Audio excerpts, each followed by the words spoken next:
জনকর্মী না হইলে প্রশ্ন উত্তর দেওয়া যায় না, তাই না? আমি তো জনকর্মী।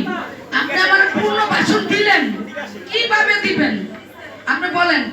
আপনি কি পূর্ণ ভাষণ আমারে কি পূর্ণভাবে সমাজ মাইনে নিবে? আপনি বলেন। সরকারি ভাবে বলেন না, আমার কে মানবে? শুনেন শুনেন, 30 বছর ধরে এই আন্দোলনের সাথে জড়িত সবাই পূর্ণ ভাষণ দিতেছে, উচ্ছেদ করতেছে। আমার পেশাটাকে আমি আন করি, আমার পেশাটাকে আমি মনে করি এত সব পেশার মতন আমার এটা পেশা।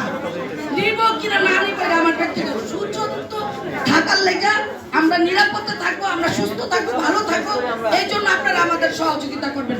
আর সাংবাদিক ভাইয়েরা, আমরা জানি আপনাদের কলম অনেক শক্তিশালী। আমাদের 10টা দাবির মধ্যে কোথাও একটা দাবি তো উল্লেখ নেই যে আপনারা নির্দিষ্ট কোনো স্পট চাচ্ছেন বা একটা জায়গা চাচ্ছেন। আমরা তো আপনাদের প্রশ্নের উত্তরে যে এই কথা বলেছি, আমরা তো কখনো বলিনি যে আমাদের নির্দিষ্ট জায়গাটা এখানে।